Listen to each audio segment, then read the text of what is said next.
Abrindo a semana com o nosso quadro Política do Dia, Eliezer Rodrigues, boa tarde para você, seja bem-vindo. Obrigado, boa tarde, Lívio Galeno, boa tarde a todos. Minha Lilás também veio? Edna Maciel, boa tarde. Presente, boa tarde a todos.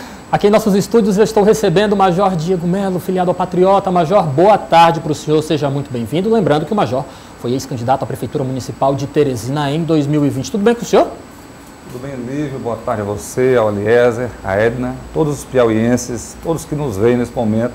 Uma honra retornar a essa casa. Coisa boa, Major, seja muito bem-vindo mais uma vez. Quero começar lhe perguntando, estamos aqui aproximadamente 120 dias da gestão do Dr. Pessoa. O senhor esteve envolvido nessa questão, nesse debate sobre a gestão, no caso, me fugiu a palavra, mas a saída de Firmino Filho do PSDB e, é claro, a chegada de uma nova gestão ao Palácio da Cidade. Como é que o senhor avalia a gestão do Dr. Pessoa? Está contente? Assim como nos posicionamos durante toda aquela eleição, levando propostas concretas para mudarem e endireitar Teresina, a gente acompanha esse momento. É ainda muito cedo de estar avaliando a gestão do Dr. Pessoa. Entendo que ele foi eleito legitimamente, democraticamente e merece uns dias para que mostre para que veio. É muito complexo a prefeitura. Contudo, eu antecipo que lamento não ter feito uma reforma administrativa que visasse a economicidade, diminuir a quantidade de secretarias, de cargos comissionados e, com isso, deixando esse recurso público preservado para entregar à população serviços públicos de qualidade que são competências da prefeitura. Entre eles, a segurança pública, que hoje Teresina vive o caos, como já vivia, mas tem piorado, as facções têm crescido e, infelizmente, hoje todo teresinense e piauiense é refém do crime organizado no Piauí. Edna Maciel, o Major está à sua disposição. Pergunta. Major Diego, boa tarde. Vou pegar primeiro um gancho aí dessa questão administrativa, da nova gestão. Como é que o senhor acha que toda essa proposta de realmente reorganizar administrativamente a gestão, as propostas de se fazer realmente uma mudança, e ainda mais nesse nível que o senhor citou, em termos de cargos, ela é possível já agora, nessa continuidade? O senhor acha que após esses 100 dias, realmente a relação entre a Câmara e também o Palácio muda de forma a que essa discussão seja mais bem colocada, que realmente seja aceita, inclusive pela população, essas mudanças? Como é que o senhor avalia? Eu acompanhei as propostas de reforma administrativa que o Dr. Pessoa e sua equipe levaram à Câmara Municipal e que foram aprovadas. Não houve sequer debate. Então, há uma sintonia muito boa entre Executivo e Legislativo, até demais. Nós não temos oposição, e isso não é bom para a democracia.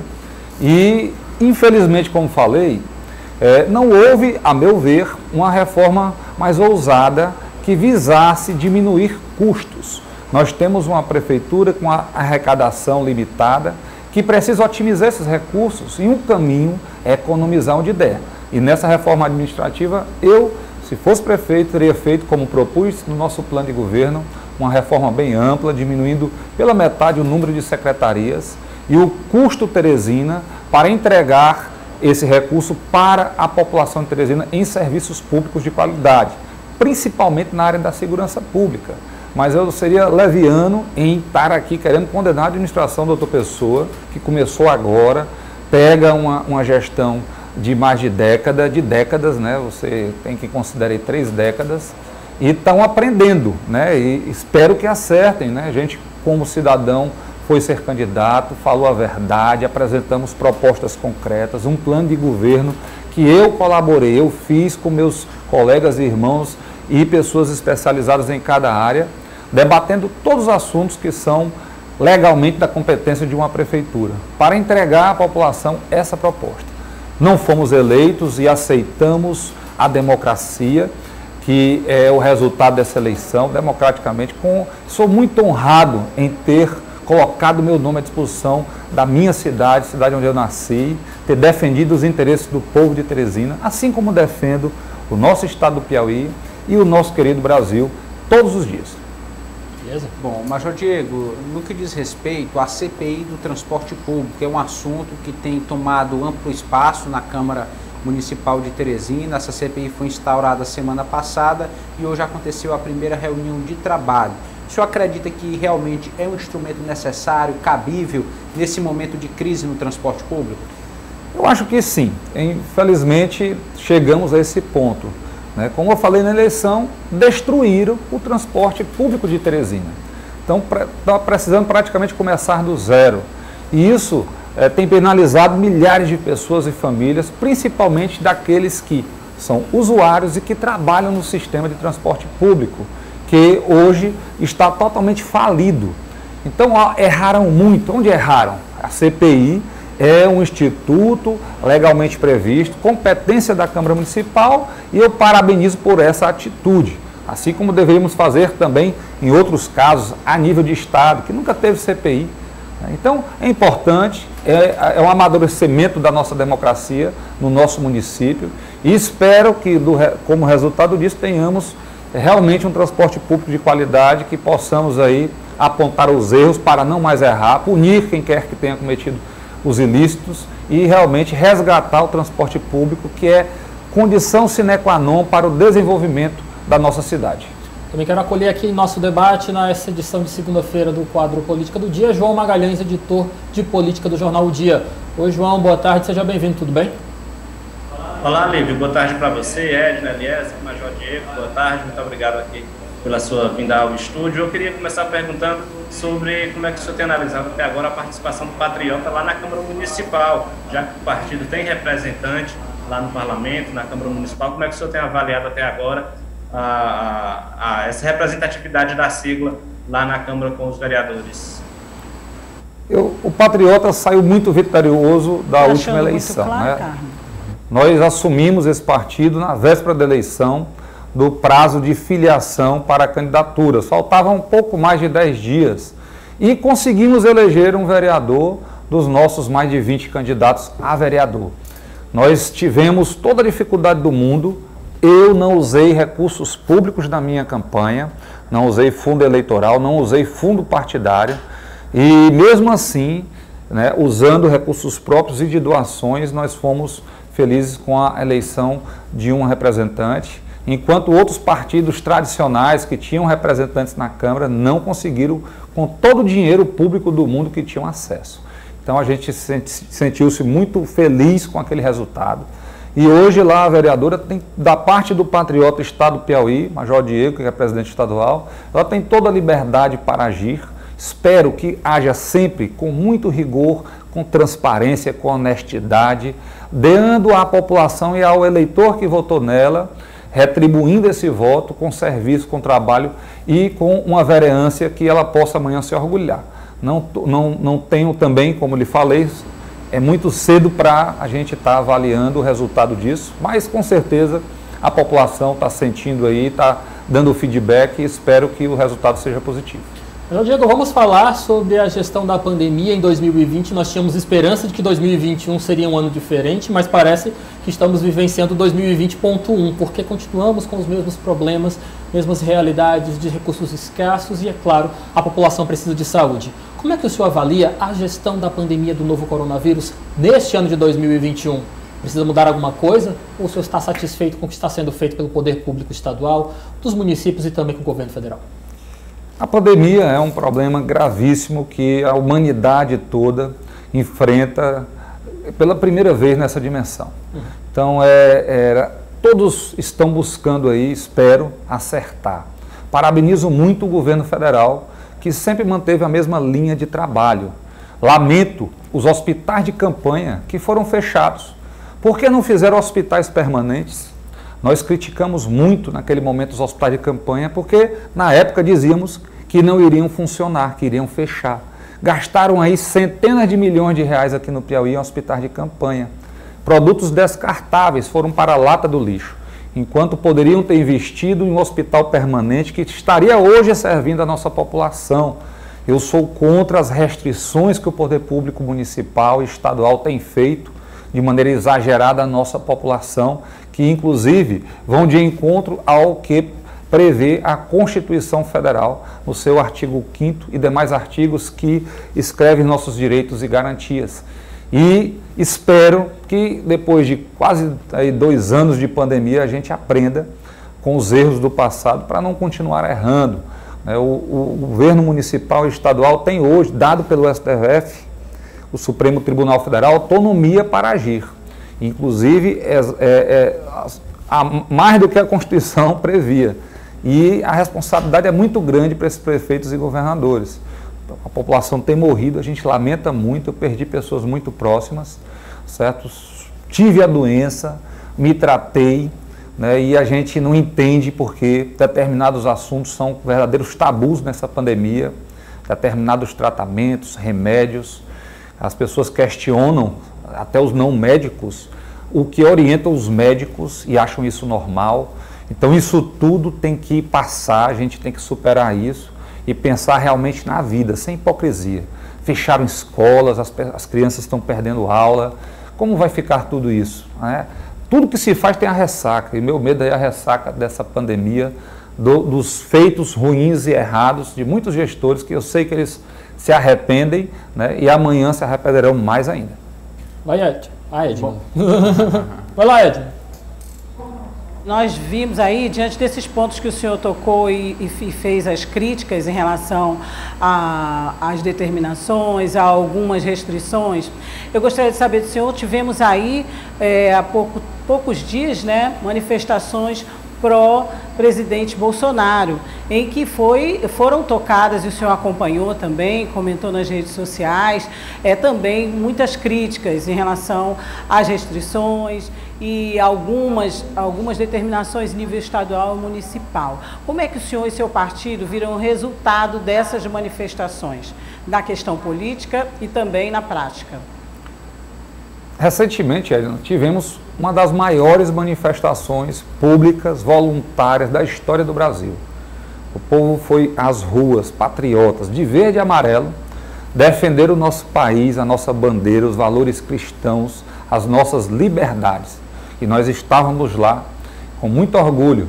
E, como foi dito naquele momento, nós denunciávamos os abusos. Nós temos pessoas que hoje perderam o emprego, estão passando necessidade por conta de restrições ao comércio. Enquanto isso, de outro lado, tivemos uma eleição no meio da pandemia. Não é incoerente isso? Por que penalizar aquele lado mais fraco, os pequenos comércios fechados e os grandes abertos? Então, isso não tem sentido. O nosso país tem que cuidar da saúde junto com a economia e junto com emprego e renda. Nós temos hoje, já tínhamos uma população com diversas necessidades e carências, e isso foi, de maneira, multiplicou nessa pandemia, né? Exageradamente, alguns gestores, não foram todos, tivemos governadores que construíram hospitais permanentes, governadores que, como de Minas Gerais, que não fizeram os decretos de restrição de liberdade, tivemos prefeitos que trataram a população. A ivermectina, interessante, eu quero falar disso. Por que não deram ivermectina para a população, para vermifugar, já que a ivermectina hoje tem comprovadamente um efeito muito forte em acabar, em prevenir o coronavírus? Por que gastaram milhões com hospitais de campanha, né? Eu aqui, sem querer aqui, até em memória, respeitando a memória do ex-prefeito, mas eu entrei na justiça contra aqueles alambrados lá na Raul Lopes. Para que aqueles alambrados na Raul Lopes? Hoje está comprovado que a atividade física, a exposição ao sol, é uma maneira de prevenir-se dessa doença. Então nós tivemos muitos erros e equívocos e restrições, e aquele momento que as pessoas foram para a rua foi exatamente para dizer não a esse tipo de restrição e dizer sim à liberdade, ao verde e amarelo de nossa nação. E se Deus quiser, nós vamos sair todos, o povo brasileiro como um todo, melhor desse momento de pandemia, em que você teve aí realmente alguns rompimentos, mas com certeza muita construção. Beleza. Major Diego, o seu partido é muito alinhado com o presidente Bolsonaro, o seu discurso, as suas mensagens reforçam isso. Quando se discute o futuro partidário do presidente, o Patriota é sempre lembrado, é uma potencial sigla a receber o presidente da República em seus quadros, e aqui no Piauí para as eleições do próximo ano. O partido deve ter um candidato próprio ou pode se aliar a outras personalidades, como o senador Ciro Nogueira, que também se propõe a esse alinhamento com o presidente da República? O Patriota é o que o nome diz, é verde e amarelo. E o Patriota sempre esteve alinhado com o presidente Bolsonaro. Ele era o PEN, virou Patriota por conta de um acordo com o presidente Bolsonaro em 2017. E aguarda a vinda do presidente para o partido. Será muito bem-vindo esse partido que está em todo o Brasil abraçando não só o presidente, mas suas bandeiras. Esse presidente que tem salvado o nosso país, que tem sido ovacionado aonde anda, como um dos maiores líderes, não só hoje do Brasil, como do mundo. E a gente terá muito orgulho em tê-lo e iremos trabalhar a nível estadual como ele orientar, seguindo as orientações do presidente Bolsonaro. João? Major, eu queria comentar um pouco sobre política nacional de segurança pública, porque afinal de contas essa é uma pauta que foi um dos motes da campanha do presidente Jair Bolsonaro em 2018 e é uma área em que o senhor também atua, que é a segurança pública.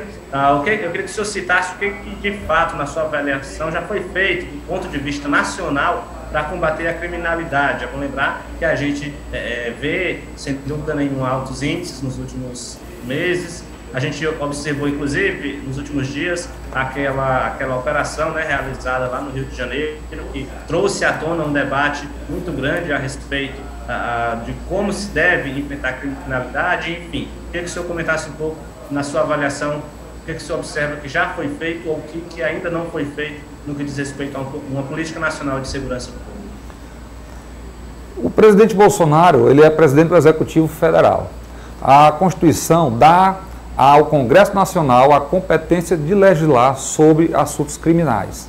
Então, vários projetos foram encaminhados ao Congresso e muitos rejeitados, que eram voltados para fortalecer o aparelho de segurança pública e para penalizar aqueles que cometam crimes. Infelizmente, o Congresso tem rejeitado tudo isso. Nos últimos 30 anos, o Congresso trabalha pela vitimização da atividade criminosa e pela criminalização da atividade policial.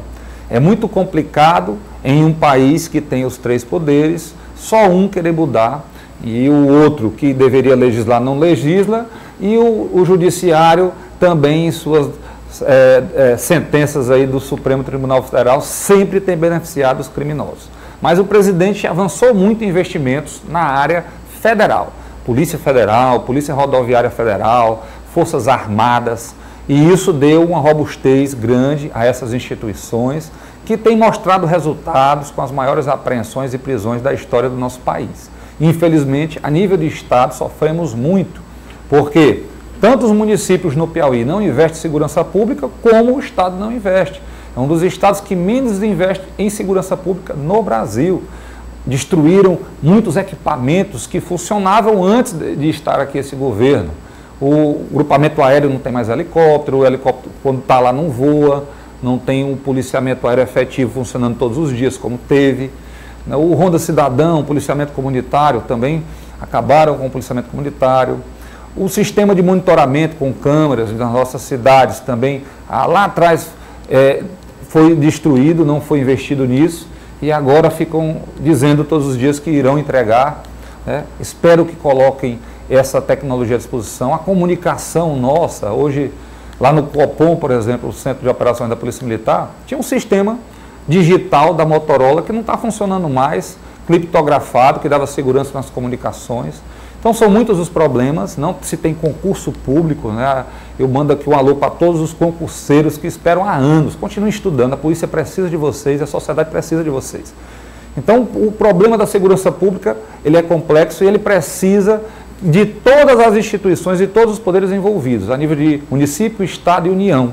E hoje, infelizmente, a gente só vê um esforço de um lado e não dos outros. Espero que a sociedade amadureça para eleger representantes comprometidos com essa política pública que é a da segurança pública, em todos os níveis. Só assim nós vamos mudar essa realidade. Mas já só para encerrar nossa entrevista de hoje, eu gostaria de lhe perguntar quais são suas expectativas acerca da CPI da Covid debatida lá no Senado Federal. Você acha que vai dar em alguma coisa?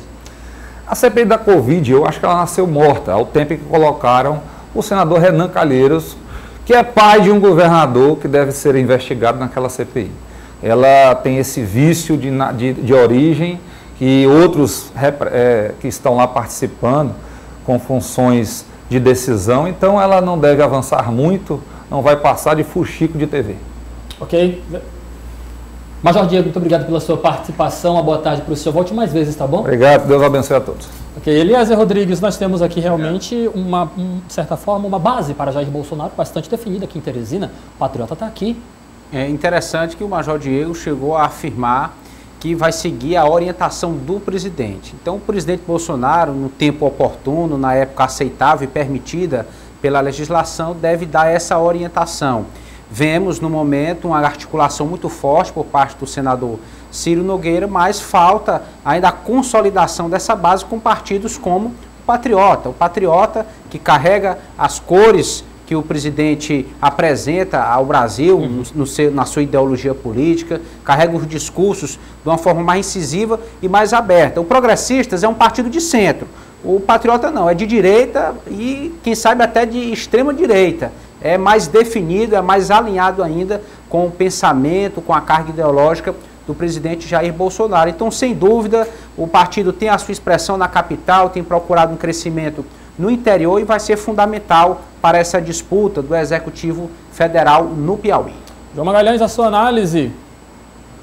Olha, Lívia, sem dúvida nenhuma que fica cada vez mais claro que o Patriotas, inclusive, ainda trabalha, ainda articula, ainda tenta trazer Jair Bolsonaro para os seus quadros. Agora, o presidente tem dado sinais de que ainda ainda vai aguardar um pouco mais para saber o seu próprio destino de filiação. Afinal de contas, a gente caminha para um processo eleitoral de 2022, ainda muito indefinido, mas é certo que há algumas siglas que ficam ali em centro que vão ser o que vai estar em disputa, né? Afinal de contas, do lado do espectro político da esquerda, a gente já tem siglas mais ou menos definidas. Do lado da centro-direita, né, ou da direita, ou até mesmo da extrema-direita, como falou Eliezer, a gente já tem essas siglas, onde também está aqui no Piauí, por exemplo, o PSL, se alinhando ao Progressistas, enfim, é sem dúvida nenhuma um cenário que a gente ainda vai ter que aguardar para saber como é que vai ficar as definições. Mas pela fala do Major Diego, fica cada vez mais claro que a base, né, o bolsonarismo raiz aqui no Piauí, esse já é completamente definido, defende, sem dúvida nenhuma, não só uma campanha de reeleição do presidente Jair Bolsonaro, como também todas os seus atos de gestão, a sua política vem sendo colocada em prática no mandato. Edna, é uma base importante. Nós noticiamos aqui no jornal O Dia News o manifesto que foi realizado, teve assim a participação do Patriota nessa organização no dia 1º de maio e é claro, nós estamos observando que Jair Bolsonaro tem sim representatividade na capital do estado do Piauí, é bem defendido. Como é que você avalia as palavras de Major Diego? É bem clara a posição dele, é bem clara a posição do Patriota e, como os colegas disseram, tudo em comum com o presidente da República. Ainda falta tempo sim, mas a gente vê que a afinidade é grande e que Bolsonaro tem chance mesmo de se filiar ao partido. E quanto à manifestação, eu te digo que fiquei surpresa com a quantidade de pessoas que vimos nas ruas, não só aqui de Teresina, né, das outras cidades também, mas me surpreendeu um pouco aqui em Teresina, a grande movimentação que houve realmente neste dia. Cabe ver se todos vão caminhar juntos aí, apoiando a filiação no partido, ou caminhar juntos mesmo até as próximas eleições. Ainda tem chão, vamos observar, né? Não posso dizer que Jair Bolsonaro vai realmente assinar a ficha de filiação ao Patriota, mas que realmente ele conta com o apoio do partido? Isso realmente não se dá para negar. Exatamente. Mudando de assunto, e a Comissão Parlamentar de Inquérito, CPI, que investiga o transporte público de Teresina, promoveu uma primeira reunião nesta segunda-feira. Os resultados foram apresentados em uma entrevista coletiva concedida à imprensa. Vamos acompanhar. A Comissão Parlamentar de Inquérito tem prazo regimental de 120 dias, prorrogáveis por mais 60. Órgãos como OAB, Ministério Público e Tribunal de Contas do Estado devem participar dos trabalhos. Os representantes de cada empresa de transporte serão convocados individualmente. Os membros da comissão acordaram que as oitivas vão acontecer às terças e quintas-feiras, sempre em plenário com transmissão ao vivo pelas redes sociais. A primeira instituição a ser ouvida será a S-Trans. A S-Trans é o braço do poder público que fiscaliza a execução da licitação. E é ela que trabalha com o transporte na nossa cidade e mobilidade. Então é óbvio que ela é a primeira até para apresentar para a CPI os dados, os números, o que é que tem nesse sistema que está travado. Então, a S-Trans é de extremíssima importância, por isso que ela é a primeira, porque depois dela é que vai ser feito aí o transcorrer dos outros pontos. E aqui, com certeza, depois da S-Trans, nós iremos aqui fazer aqui pedidos de informação, pedidos aqui de muita coisa que a gente ouve, e eu tenho informações extraoficial. Nós vamos ter a condição de fazer assim, oficialmente, no dia da vinda da S-Trans. O relator da comissão se comprometeu em apresentar um relatório imparcial. A gente sabe que a população de Teresina está esperando muito pelos resultados dessa comissão que aqui foi instaurada, então a gente quer dar um andamento o quanto antes para a gente buscar e deixar claro, nós não estamos na busca de pessoas, estamos na busca de soluções para o problema do transporte público de Teresina. O foco é a execução dos contratos? Olha, primeiro dizer que os contratos que hoje existem, já houve uma licitação que passou por essa casa. Eu acredito que toda a licitação, ela deva ser fiscalizada pelo Ministério Público, tenha passado pelo Tribunal de Contas. Eu acho que hoje é exatamente saber se existe alguma quebra contratual desse contrato, saber o porquê realmente o sistema de transporte de Teresina não está funcionando com eficácia. E paralelo a isso, a gente sabe que a população quer que o sistema funcione. Edna Maciel, a CPI do transporte público de Teresina está aí, é uma realidade, quer apresentar resultados, está sendo cobrada para apresentar resultados, Edna. A população quer esses resultados?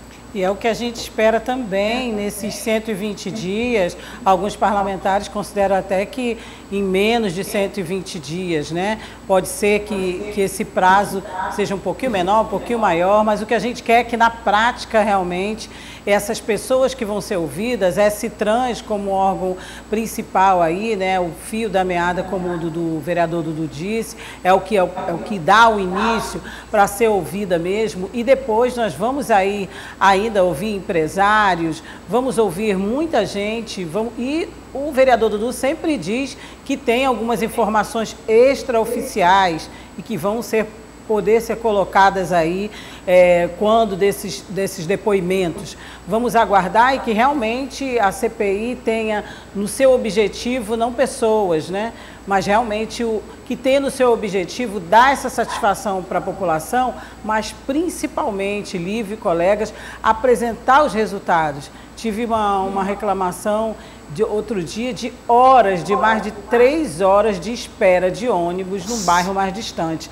Então eu fico me colocando no lugar de uma pessoa, no sol quente ou na chuva ou na temperatura que seja, esperar 3 horas um ônibus, se não me engano foi na zona norte da cidade. Então assim, é muito difícil. O que a gente quer e o que a população, principalmente aqui, depende direto do transporte público, quer é uma resposta. Vamos ficar de olho e vamos estar aqui dando todas essas informações. João Magalhães, não sei você, mas a sensação que eu tenho é toda vez que nós ouvimos o vereador Gilberto Borges, do PT, sobre a CPI do transporte público de Teresina, parece que nós vamos ter acesso a uma caixa preta do nosso transporte público que realmente contém grandes segredos que, é claro, precisam ser investigados. Que sentimento é esse que você tem quando você escuta, em particular, o vereador Dudu sobre as situações, sobre todos esses pontos ligados à CPI do transporte público aqui na capital do estado do Piauí?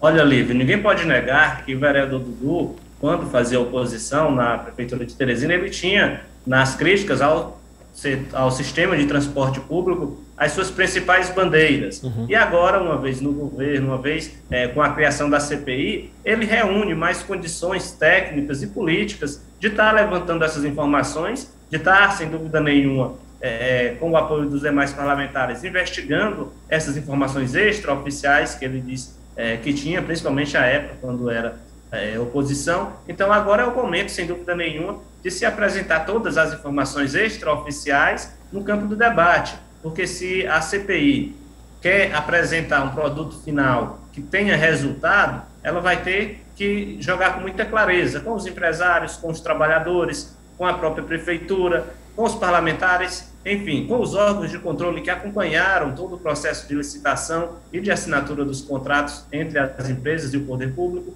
Então, a gente tem essa expectativa realmente de que agora, com a CPI, tudo fique às claras. E o vereador Dudu, como era da oposição, sem dúvida nenhuma, sempre teve acesso a muitas informações extraoficiais, agora tem mais condições de checar isso diretamente com todos os outros envolvidos. Então, torcer e esperar e cobrar para que o resultado final dessa CPI realmente seja um produto que venha melhorar a prestação do serviço público e de forma urgente. Afinal de contas, quem está esperando, né, Edna, por um ônibus por até 3 horas por dia, tem mais do que nunca pressa que isso seja solucionado. Eliezer Rodrigues, você que estava acompanhando o desenrolar deste fato, esteve lá no momento em que essa reunião foi instalada, esteve na coletiva de imprensa, qual é o sentimento? Quais foram as informações de bastidores? E, é claro, também este sentimento que estava pairando pela Câmara Municipal de Vereadores acerca deste tema muito caro à nossa sociedade, CPI de transporte público. Todos com a grande expectativa de resolutividade, que não sejam só debates e uma investigação inconclusiva ou inefetiva. Os parlamentares, a população espera realmente soluções práticas para toda essa crise no transporte público. Destacar essa ampla intenção de transparência, citamos na reportagem e aqui vamos relembrar que os trabalhos, as oitivas da CPI vão acontecer às terças e quintas, sempre em plenário, ou seja, é um espaço que as pessoas podem ir lá à Câmara Municipal e acompanhar, e com transmissão pelos canais de rede social da Câmara Municipal de Teresina. Outro ponto que também me chamou a atenção é em relação à apuração que vai haver junto às empresas.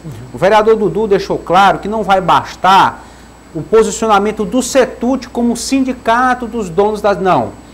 O que vai ser cobrado individualmente de cada empresário, dono de cada empresa que explora o setor.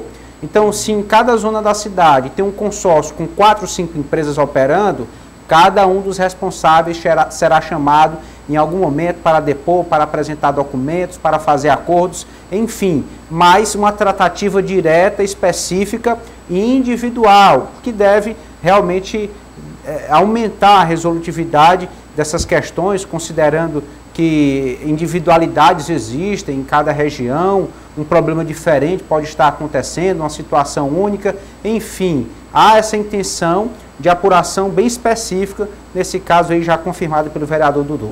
E que venham os resultados. Mudando de CPI, já falamos agora da CPI de transporte público, vamos à CPI da Covid lá no Senado. O governador piauiense Wellington Dias, depois da manhã desta segunda-feira, através da internet, da CPI da Covid-19, a Comissão Parlamentar de Inquérito que investiga responsabilidades do governo federal, dos governos estaduais e municipais na gestão da crise da pandemia do novo coronavírus. Vamos acompanhar o que disse em especial o governador Wellington Dias sobre vacinação. O objetivo que nós trabalhamos foi para que o Brasil que tem uma história extraordinária, está entre os 11 países com maior experiência nessa área de vacina. O Brasil que sempre desenvolveu vacinas, que foi presente com um parque industrial, laboratórios sofisticados, com um corpo de cientistas em várias regiões do país, lá no Paraná, no Rio Grande do Sul, em São Paulo, Rio de Janeiro, na Bahia, em Belém, em Manaus, em Goiânia, em Brasília. O Brasil sempre se destacou com essa expertise na área de vacina. Então, qual era a lógica? Era que o Brasil estivesse entre esse grupo de países que pudesse, neste primeiro semestre de 2020, 2021, alcançado a condição de elevada imunização. Onde estamos? Aproximadamente 16% vacinados. Nós temos aqui uma referência, nós estamos no mês de maio, chegando agora no máximo 17% da população com primeira dose. Então, eu digo isso para mostrar que a estratégia de mais vacina para acelerar a vacinação, ela precisa ser trabalhada. Às vezes eu tenho a impressão que todo o esforço que é feito, ele tem travas que vão embarrando. Criticou Edna Maciel a falta de vacinas no Brasil. Voltamos àquela mesma temática, né? Como não teve uma coordenação inicial, como não teve a organização inicialmente, vai atrasando tudo e chegamos aonde chegamos, né? Devido, na minha opinião, à falta de planejamento inicial. Então, é como uma bola de neve. E aí o problema vai crescendo, vai aumentando e na hora de resolver tem esses entraves, como o governador citou. Então, para cada vez mais a gente está trabalhando, e eu acho que todos os gestores estão trabalhando para a imunização em massa e para a aquisição de mais vacinas e mais quantidade, acelerar o processo mesmo. E é para isso que os gestores aí estão trabalhando, né? Eliezer Rodrigues, um discurso de Wellington Dias muito parecido, muito próximo ao de Fernando Dino, ali do governo do estado do Maranhão. Flávio Dino. Fernando Dino. Flávio Dino, do estado do Maranhão, sempre em contraponto ao governo federal. Sim, considero aceitável e pertinente esse tipo de discurso, à medida em que essa já tem sido uma característica do governador Wellington Dias, como líder do consórcio de governadores do Nordeste, até do Fórum de Governadores do Brasil, e nunca é pouco cobrar, pedir, deliberar por vacina. A vacina, nesse momento de pandemia, é considerada a principal saída para todos esses problemas que estamos enfrentando. E se considerarmos aí em termos percentuais, a população que já foi vacinada no Brasil, no Piauí, vemos algo muito distante de uma vacinação em massa, de um percentual ideal de 80% para se flexibilizar ao máximo as atividades, que é o que nós queremos. Então, deve permanecer assim nessa linha, como já tem sido o governador Wellington Dias. Se a gente for que eu tirei o Fernando Dino. Obrigado, Eliezer. João Magalhães, só para encerrar o nosso quadro de hoje, de certa forma, um discurso mais contido, não faz parte do perfil de Wellington Dias destilar acusações mais diretas. Você acha que a fala de Wellington Dias provoca algum desconforto no Palácio do Planalto? Olha, Lívio, esse discurso, na verdade, ele tem sido, inclusive, esse discurso de hoje tem sido mais ameno do que normalmente o governador Wellington Dias já tinha tido no passado. Concordo. Agora, realmente é a característica pessoal dele, a característica que ele leva para a política, de sempre ser manso, né? Ter uma mansidão, de sempre ser exatamente ter essa característica, até para que não rompa o diálogo com quem quer que seja. Na medida em que ele critica o governo federal, ele também deixa claro que está à disposição para as tratativas. Então, realmente do seu perfil político ter esse autocontrole, ter essa capacidade de dialogar com todo mundo, não devemos esperar do governador Wellington Dias que ele vá fazer um discurso batendo a mão na mesa ou apontando críticas, direcionando exatamente para uma pessoa. Sem dúvida nenhuma, não faz parte do perfil político dele. Então, é natural esse tom que ele vem adotando e já era o esperado. Agora, sem dúvida nenhuma, tem outros governadores que possuem um perfil mais de uma discussão mais objetiva. E isso a gente, sem dúvida nenhuma, a gente vai ter que aguardar. E é importante também lembrarmos que a CPI da Covid-19, que está em desenvolvimento no Senado Federal, não avalia apenas a responsabilidade ou a performance do governo federal do Palácio do Planalto. Também está em xeque, no caso, vai aparecer também em xeque a participação, as decisões administrativas de governadores e de prefeitos. João, muito obrigado, viu? Boa semana para você e até amanhã. Até amanhã, Lívio. Boa tarde a todos. Edna Maciel, aquele abraço a você. Só começando a semana, quero contar com sua presença amanhã também. Obrigado. Obrigada a vocês todos, a nossa audiência e até amanhã. Tchau, Eliezer. Boa tarde. Boa tarde, Lívio, aos colegas. Boa tarde a todos. Política do dia.